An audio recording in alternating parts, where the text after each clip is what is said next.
Hello.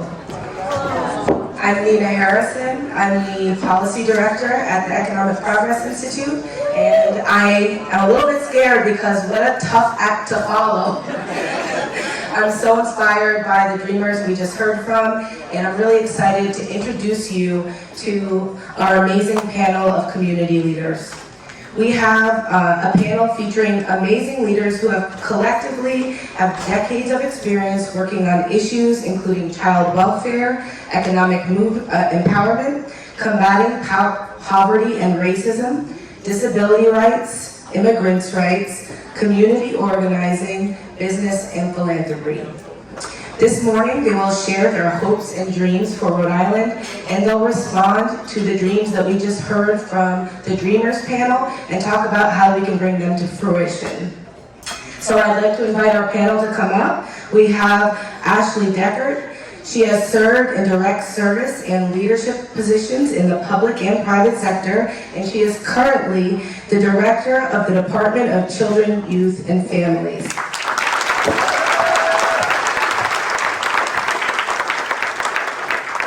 Dwayne Keys works at Compass Working Capital, a nonprofit organization dedicated to ending asset poverty with a focus on Black and Latino women-led households.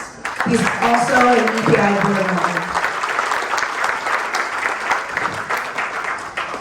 Tina Gwinnett Pederson is a motivational speaker and founder and CEO of the national nonprofit RAMP, Real Access Motivates Progress.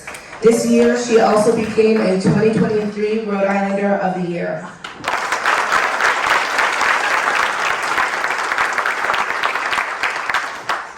Juan Wilson is an entrepreneur and founder and CEO of the Muse Foundation of Rhode Island.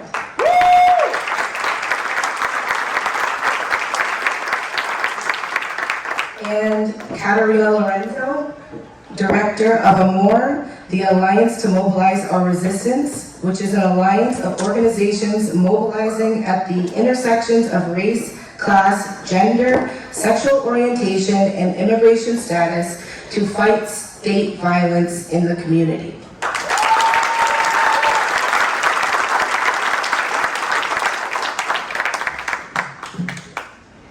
Thank you, panelists. My first question is for Director Deckert. You just heard the thoughts and hopes of our Dreamers panel. As the Director of DCYF, what can you and the people in this room do to bring their goals and dreams to fruition? Well, first of all, I want to say thank you for inviting me to be a part of this panel. It's an incredible honor. And also, I'm inspired and hopeful about the present and the future. We should give another round of applause.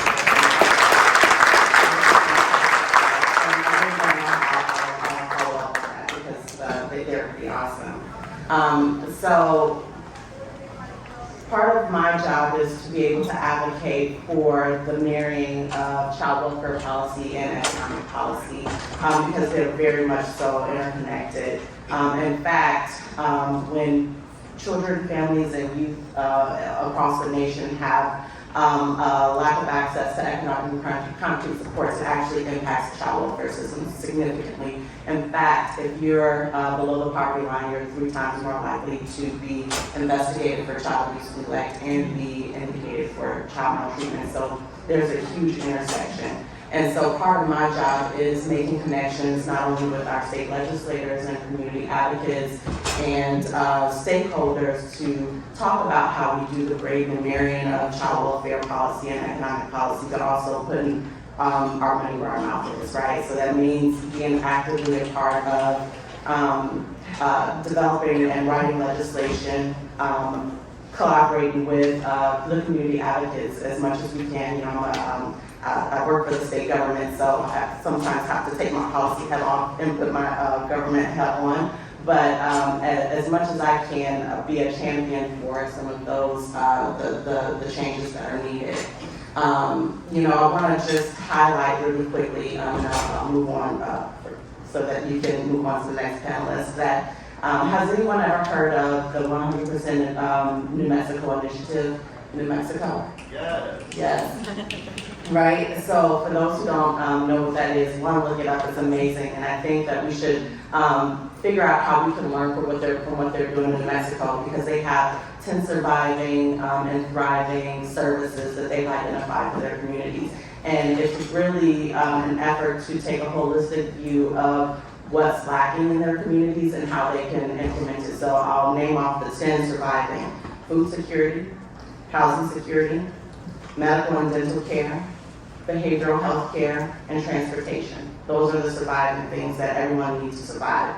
The thriving are job training, youth mentors, community schools, early childhood education, and parent supports. And what we heard from our young people included a mixture of all of those things. So what can we do to take a look at our entire human resources, our entire community landscape, and determine how we fill those gaps so that we can make sure that those things are in place for not only the young people that are coming up, but the children and families. And I commit to being a part of those conversations and the advocacy that's needed to move those things.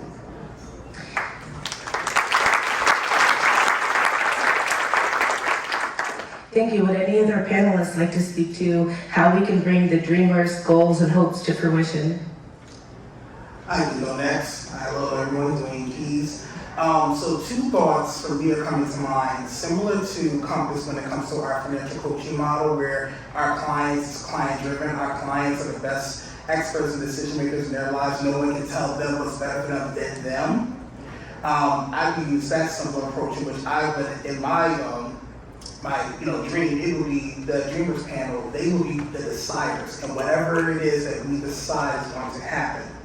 And so I would be there supporting them in terms of them actually, us bringing this ideas, whatever it is, how we solve it, to the table. They're setting the priorities, but then they are saying, yes, this is what we think is going to be great to help us and move forward, or no, we're not going to do that. And so if they say, yes, great, yay, how do I support them in terms of us moving this forward with them being the deciders? If no, then do not pass go, do not collect $200, don't move forward, you go right on ahead in terms of finding another way to fit their needs. The other way, which I know I definitely can support, I'm seeing this, is also working with or supporting other experienced folks in terms of how to best support young people. Because just like we need white people to talk to other white people about racism, or men to talk to other men about sexism, we need other seasoned people to talk and support other seasoned people when it comes to adultism. Because as we just heard, they're listened to, but that's it, it's lip service, and no, it's not just lip service. We need to not just listen to them, but what they said what is best for them, we need to move forward with that, not just for the use of all the other historically excluded groups and communities. They know what's best for them, and let's support what they said they need.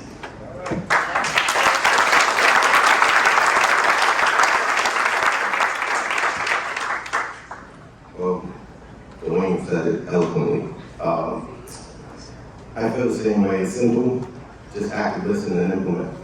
I think we're more of the reactive panel. They're the proactive panel. And I'm more about being proactive. So it's simple just to do what they suggest. Stop being reactive and be more proactive. Not just cheerleading the youth, right? Really taking their words at heed and their suggestions at heed and putting it into place when it comes to policy. Ways to fund it, I'm just going to throw that out there. You have some cannabis income coming into the state, and we're always looking for ways to fund different programs. And as far as I know, it's going into a wasted war on drugs that's failed. So why don't we use that fund to put some of the funds in what they're suggesting? So it's just simple, just get it done and really take it serious for what they're saying. Thank you.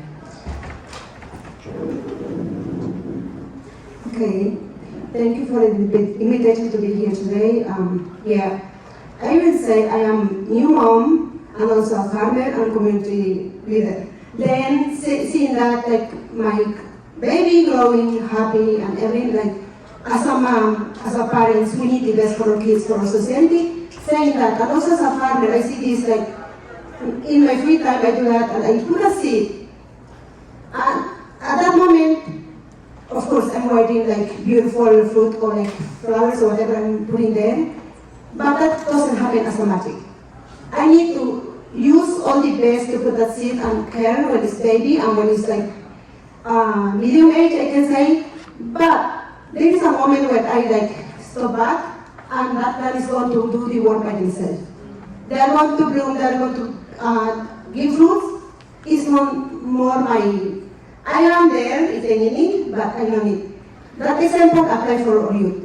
Because if we are like the parents, we don't have food, we don't have house, we don't have a good environment to them, how we can think that we are like they are living in that situation and then we are going to expect another result of that situation? It's no way.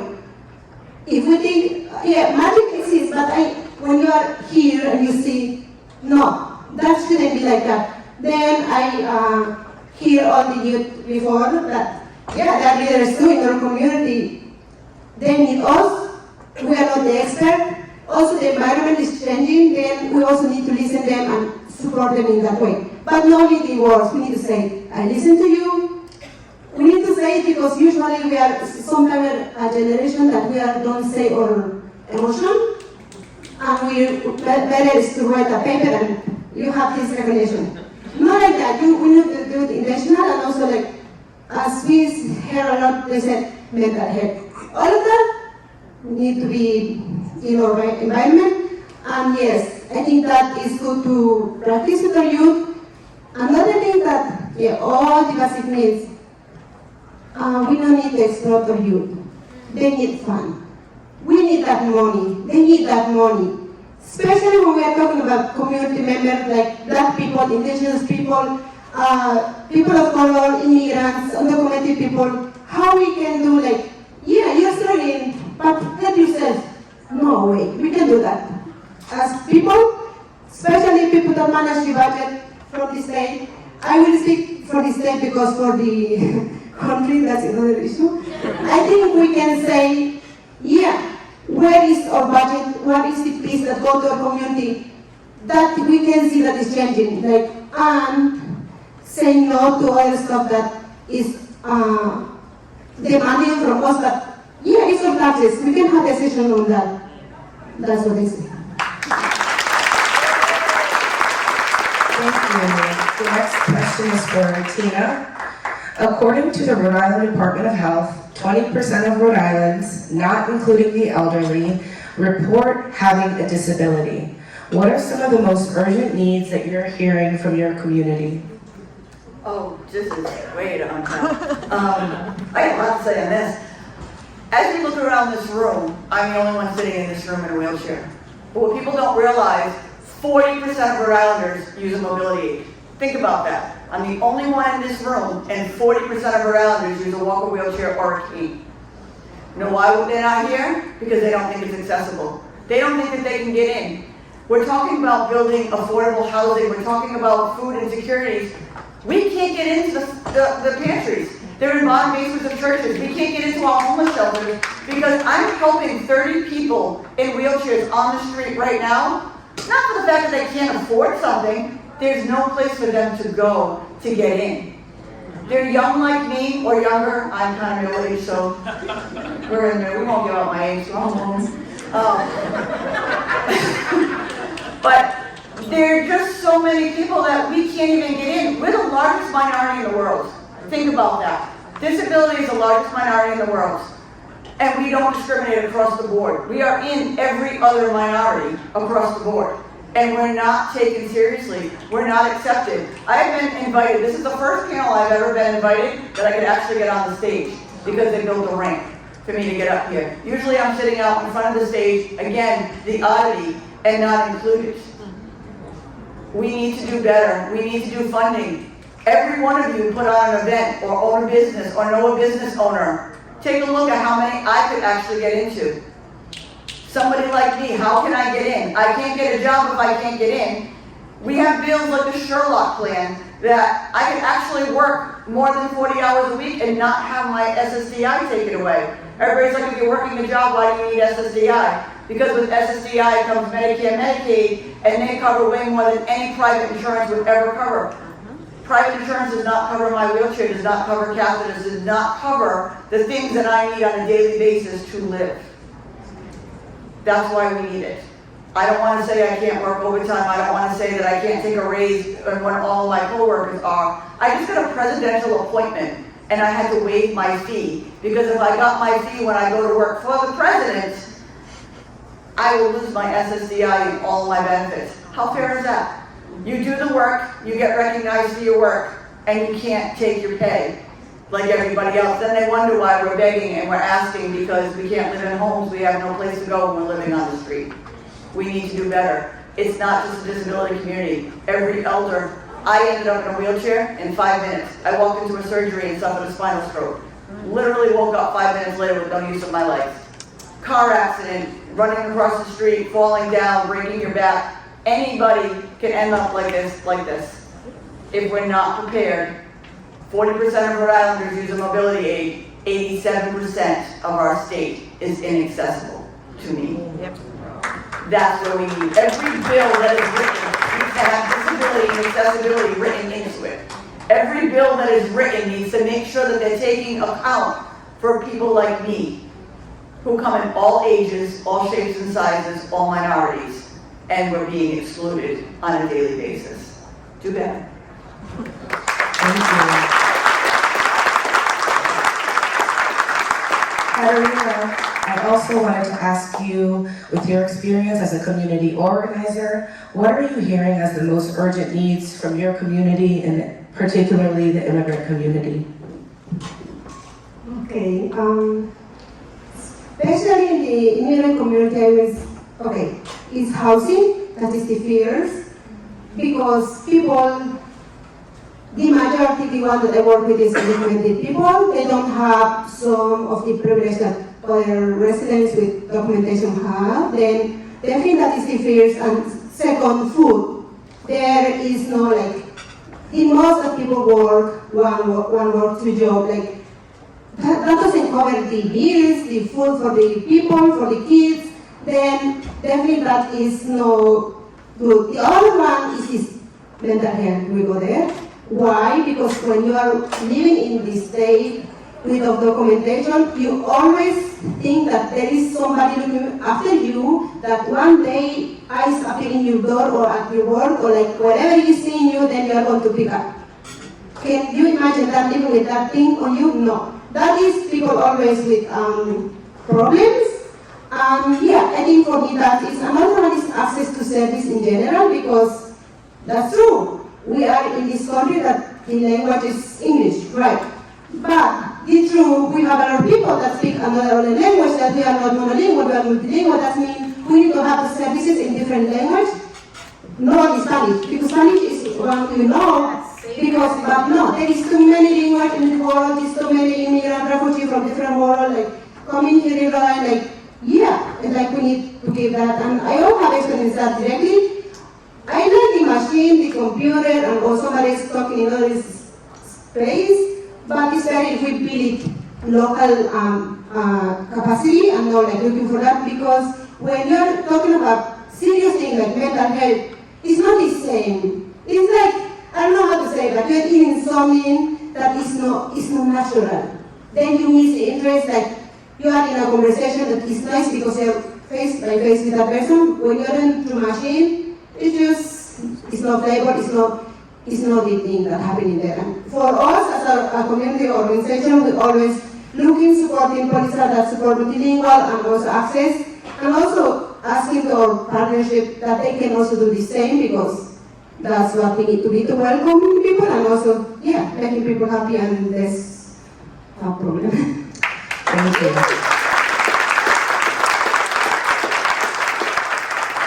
Dwayne, EPI believes that working for equity ensures that policies, programs, and budgets correct historic disparities and designs new policies, programs, and budgets that provide access and opportunities for all Rhode Islanders. How do you center equity in the work that you do? So at Compass, I already had spoke about our clients and their focus. I like to use the analogy: the client is driving, I'm in the passenger seat as a coach. We're driving if the client, makes a turn left, I talk about what could happen and give that advice and education. If you go right, this is what could happen, but the client as the driver makes a decision of where we're going on this journey.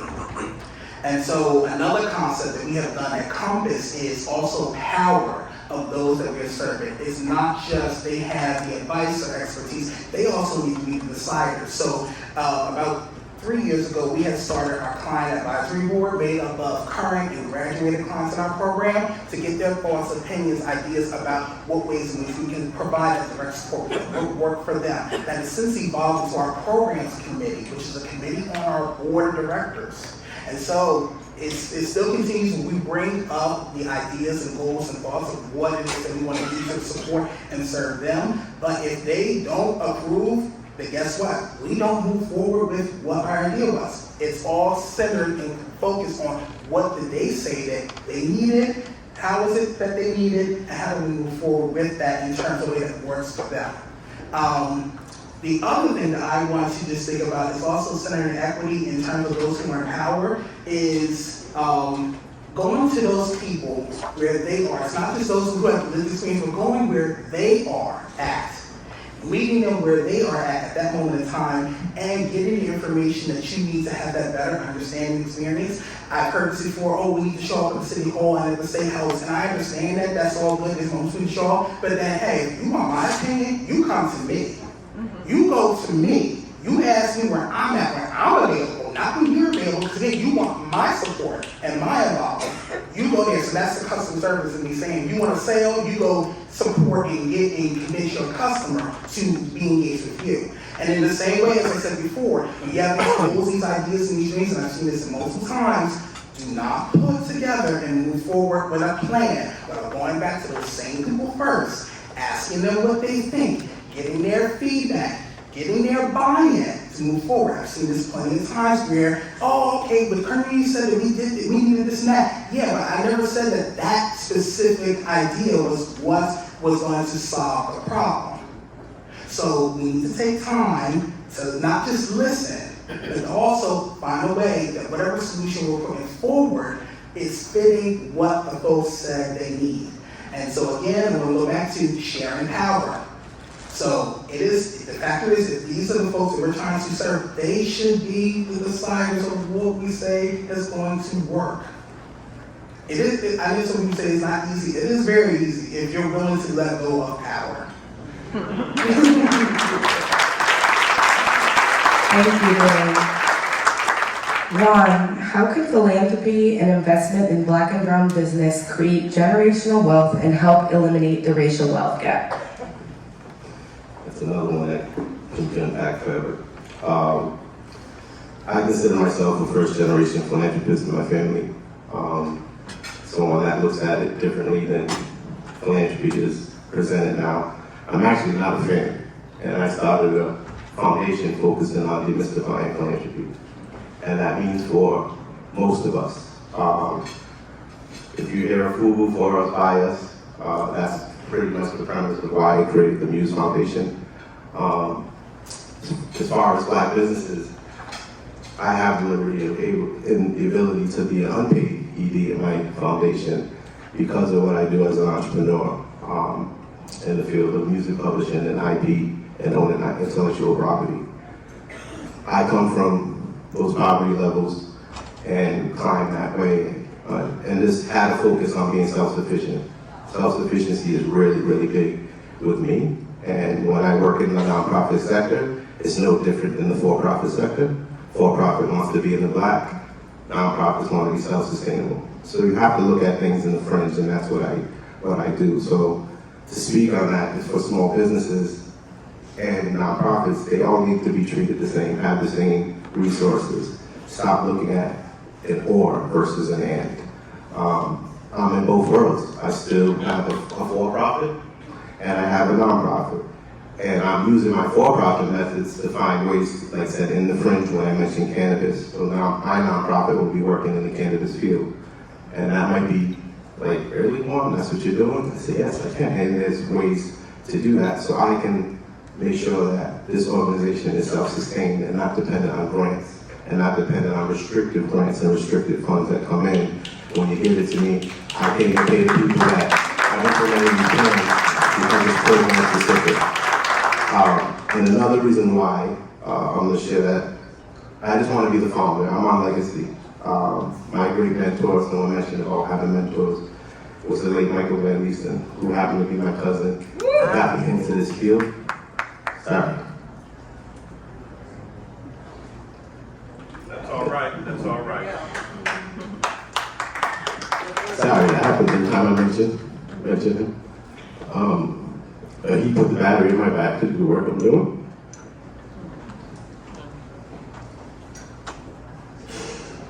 I said I wasn't going to do this, and I'm doing it.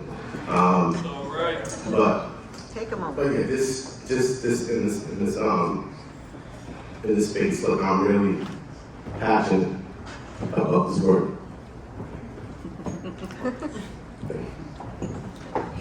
Now,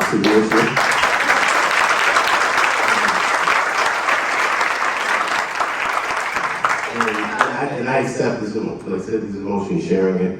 I just want to get my words out. I can cry in a moment.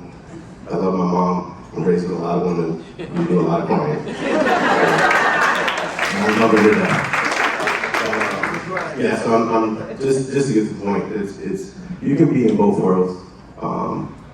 You don't have to cut programs. You can find creative ways to get funding to do these programs.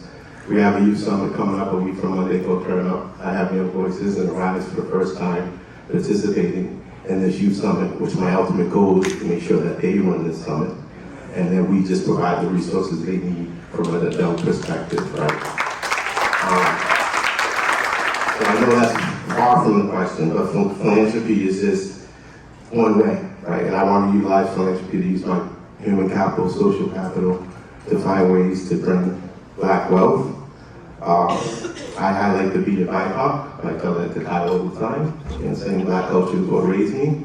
But I represent every single letter in that acronym. Black, Indigenous, people of color. So we all have mixed race. But yeah, it's just start where you can. We just established our first endowment with the Rhode Island Foundation for Rhode Island Black Philanthropy Month. I know Dave had to step out, but I appreciate it was a 45-day process to get it done because I want to make sure it read because this is irrevocable funds, right? This is something that's going to be around when I'm not. And I wanted to make sure it plays into what the goal is and the mission of the Community Foundation. So you can start that. I learned that 10 businessmen 100 years ago put in $1,000, and now they manage over $1 billion in assets. So AJ and Kuma told me this was very significant in what we were doing, but everybody in this room can do it. Everyone in this room can start that form of philanthropy and have their mission driven.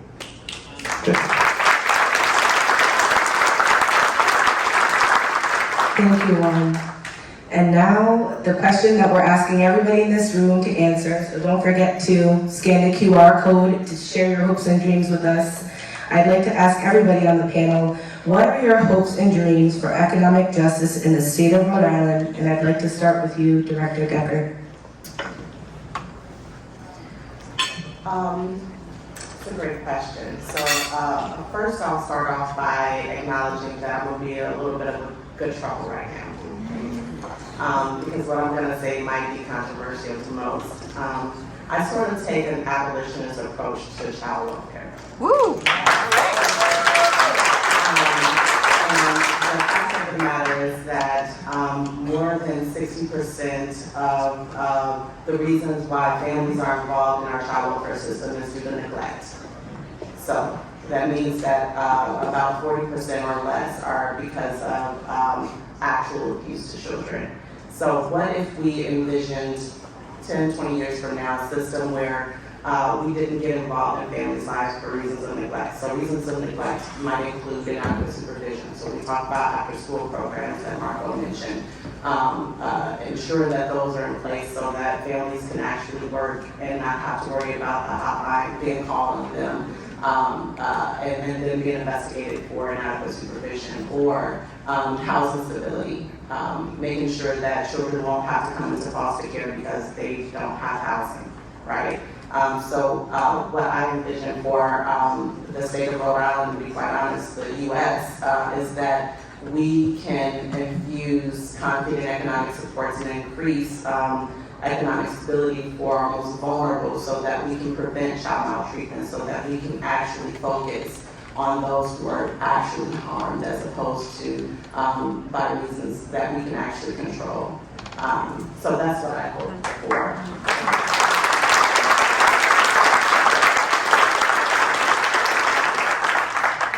So my hope is no poverty, and particularly no asset poverty. And the one way that we can get about it is eliminating those barriers to achieve that. So when I think about that, I think about what do we do for white men during the Great Depression, the 1930s, with the New Deal. Well, we need to have that same energy and that same level of focus for our black and brown communities.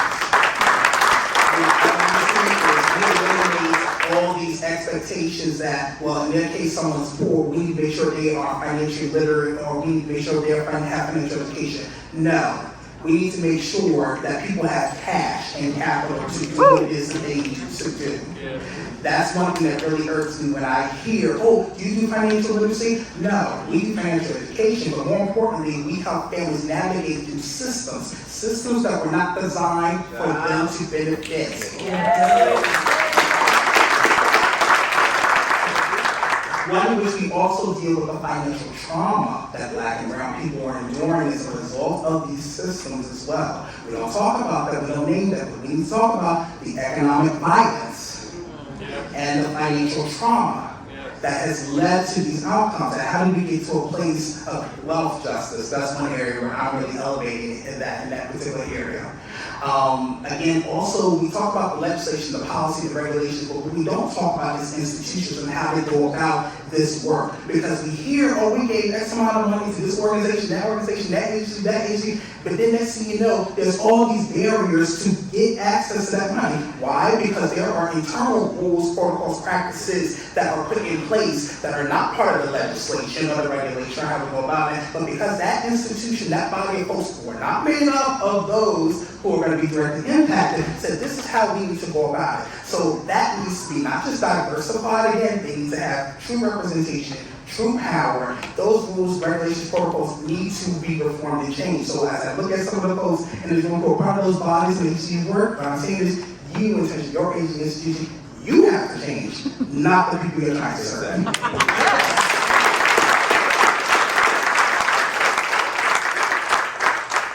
Well, we all know where we're going with this, right? Accessibility. We talk about equal opportunity and equity. I want the same opportunities as everybody else. Do you realize that my share does not fit on one bus in this state? Not one bus in this state. So even if I could get to the bus, I can't get on it. We have one wheelchair accessible taxi in the entire state that covers the entire state. One. And they don't know how to tie down a wheelchair. So how safe do you feel in that thing? Having my own vehicle is $106,000 for me to own a vehicle that I can drive. Who can afford that? Nobody. How do I get a job if I can't get there? How do I get a job if I can't get in the building? When I run on hard times, I can't couch surf. How many of you could invite me into your home? I have a lot of friends in this room. But how many in this room could I get into your house to couch surf if I'm running on hard times? Not one. We don't have any options. We don't have anywhere to go. We're being forgotten. We're 40%, and that number is going up with the aging population of 60 and older Rhode Islanders for 2030. We're going to be over half the population, and we can't get into 87% of the states. So how do we talk about equal opportunity? How do we talk about anything else when we're leaving out? My legs don't work, my mouth sure does, trust me.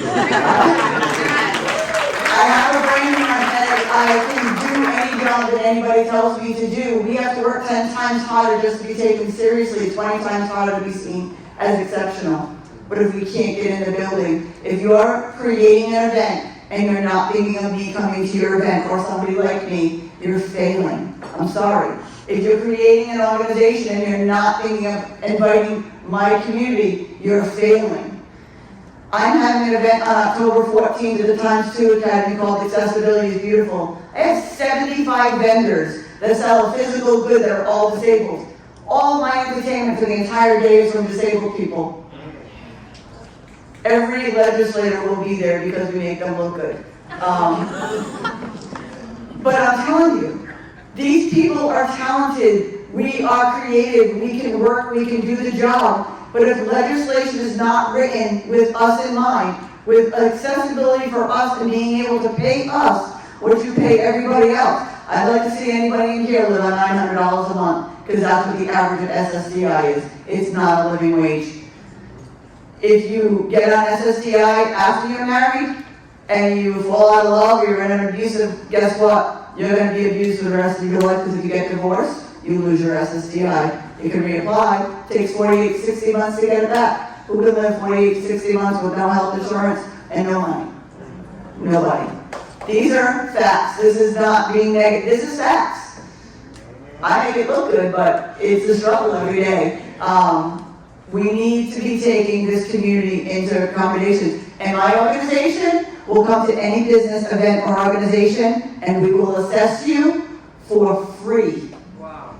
So what does it cost you, or what do you lose by calling me up and saying, can you come check out my event? Can you make sure that people, and when I put your event out there, 1,500 more people came to PVD Fest this year that were like me, because I did the accessibility. I live it.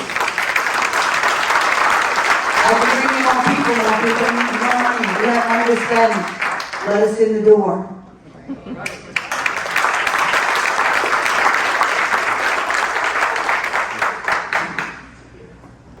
Yeah, we talk about equity a lot, and this is even to allude on what Dwayne was saying. Systems that were not built for us, right? So why do I want equity in a system that's not built for us? Why do I want to be retrofitted? But when I sit at the tables and talk about liberation scares folks, right? It scares when I talk about liberating. But I'm going to talk about liberating. To liberate systems puts everyone on the same socioeconomic status. Or we always will deal with the same disparities and the same issues will perpetuate. Level the field, right? So, say along with this, let's all be honest to ourselves. In a capitalist society, even the nonprofit sector benefits from disparities. So really, make sure I lose my notes, because if not, I can talk forever. I want to keep on track. To really make systems change, we have to be willing to level everyone's social economic status to be equal. As long as there's a hierarchy, there will always be disparities. Those who know me, I am an advocate for Black culture and Black living and Black power and the Black community. It is where I was raised. My genetic makeup, like I said, represents every single letter in the BIPOC. Even though I hate using that acronym, I'm tired of labels, but represents everything. I tell everybody I'm half import and half domestic. So that's just how I explain myself. With that, with all that said, my hope and dreams are for all of us to liberate systems in honor of humanity overall. Never mind focusing on the differences, focusing on what's the same. Thank you.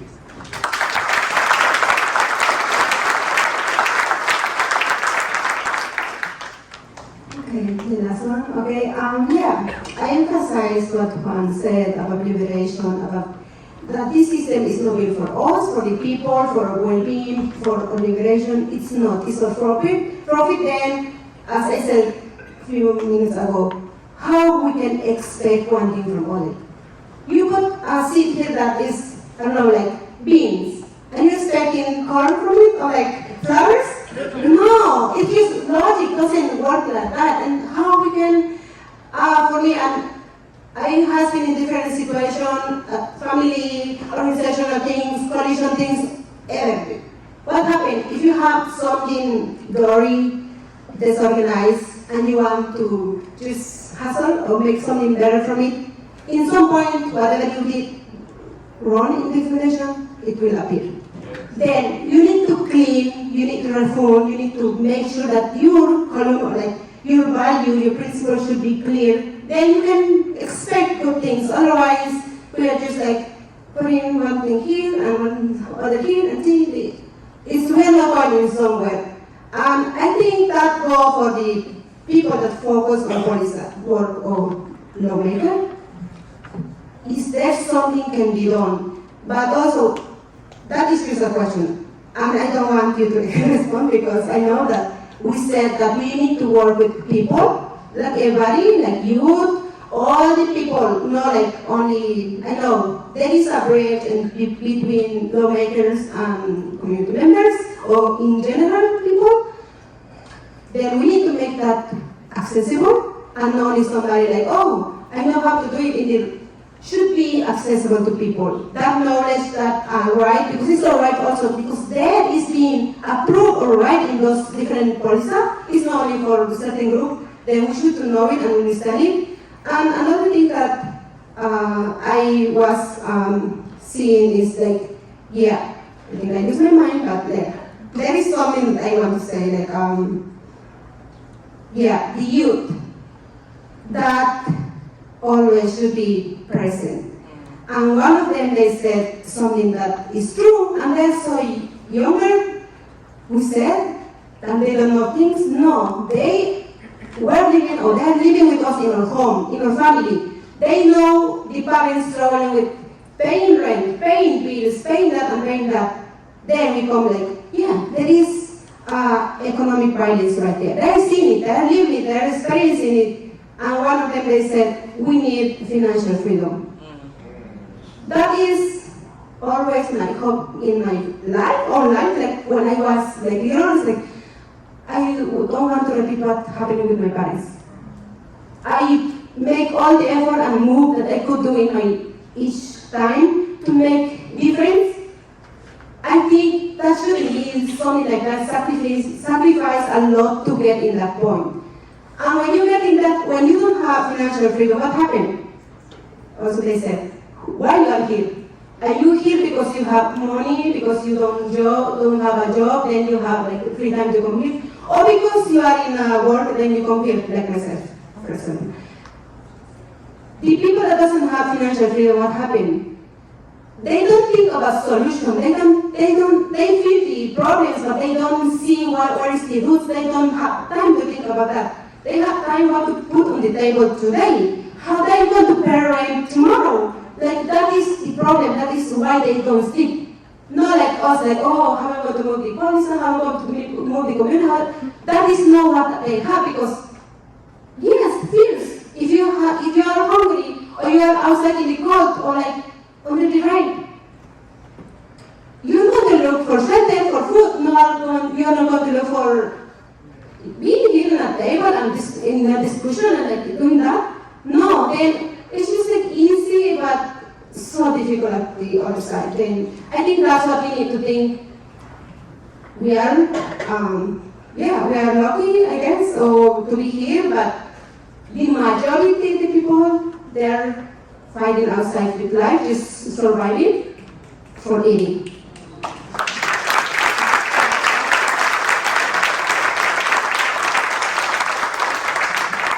Thank you so much. Our panelists have done a great job of highlighting the need for systemic change in Rhode Island. We have some extraordinary people here on the panel, but as they've highlighted, it shouldn't take extraordinary people doing extraordinary things just to meet their basic needs and survive. And as EPI's policy director, I have definitely been taking notes. I always want to hear what your concerns, your needs, and dreams for your communities are, so I've definitely written everything down. I want to thank our amazing panelists for being here and for all the important work you do for our communities. And thank you to everyone here who's also working to make Rhode Island a better and more equitable place where all Rhode Islanders have access to power and the opportunity to thrive. I hope you will stay encouraged, keep dreaming, and keep fighting, and don't leave yet. Thank you.